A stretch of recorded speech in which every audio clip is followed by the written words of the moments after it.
I feel that I can give and receive, at some point, and my knowledge doesn't grow by accumulating in, I don't know, terabytes of information, but mostly about constant interchange where you say this is needed there, that's needed, and actually belonging to a broader network of consciousness. Yeah, it's interesting. We're both involved with HATS, and HATS has a program called Next Gen, where they're actually fostering the younger kids and teaching them these tools. So important, because one thing that we have to start to understand, that just because we're older doesn't mean that there's less value in the things that younger people have and the tools that they have. They see the world from a different way.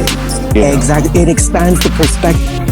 And actually, they can bring a completely different focus to the table. Right, completely right. Listen, Maria Chivas, she's asking, how do we teach children the proper values, skills, and understanding that is necessary for them to thrive and make a difference in today's society when those values aren't enforced in their homes?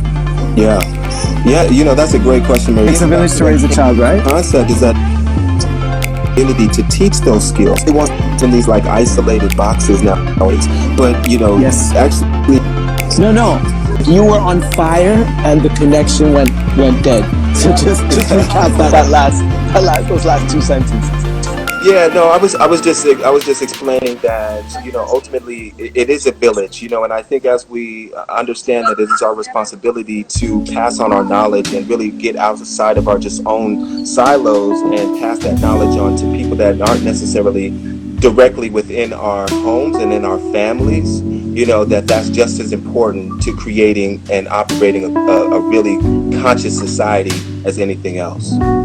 But that's so curious. The home has become such a closed unit. But then there's the other thing, is like we're actually being accountable for our neighbors, for the people around us, and for our broader communities. That's a really curious thing. And I think it's an opportunity for us to guide. And I know a lot of people that mentors that have been through life struggles that go back into the communities in which they were raised and give them the understanding that these are the mistakes that I made, and you can avoid these mistakes by listening to my stories, not necessarily telling them what to do. It's about just listen to my stories. Have just that listen. Platform to listen to my story. And Brandy, she just brought it up, but trauma. I think that is so important. We all suffer from some sorts of trauma. Just being alive and being human. And I think having more attention to mental health, understanding that trauma could be a barrier to our learning.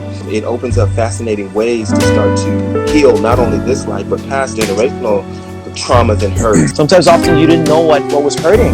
Somebody has to come and help you out. But that's where that kind of collective accountability is so important, where people can actually feel that it's not just about the way I feel, it's about how the other people in my community feel, which actually demands also elevated consciousness. Thanks, Brandy, for bringing that up.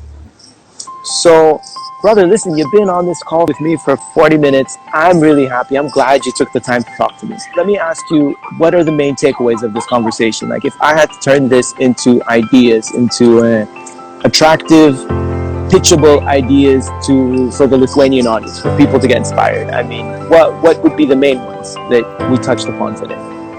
Yeah, I think it's really about understanding how learning and the spaces of learning are pushed forward. It's really about supporting the educators, giving them the apparatus to have the resources to actually push forward.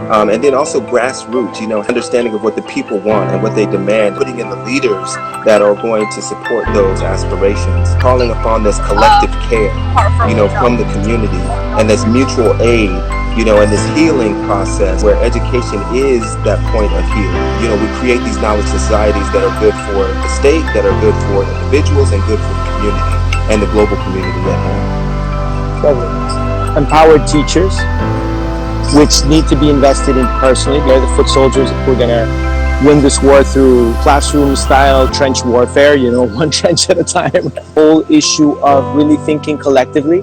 There has to be a broader understanding of the whole problem, and that education is something which goes beyond the classroom and also touches on civic affairs, where it's both ways, right? We talked about the mentorships, change that whole kind of paradigm where the teacher is always teaching and not learning from the students. So that was really interesting thing we touched upon. That's plenty to digest. And start to get this cross collaboration of what's needed from the community as well as the what the future has it looks like. Have these politicians that are crafting these educational models come up with creative models and policies that actually support that type of thriving. Brother, it was lovely talking to you. I look forward to seeing you soon in the future. All right, brother. Take care. All right, thank you, Jurgis. Peace.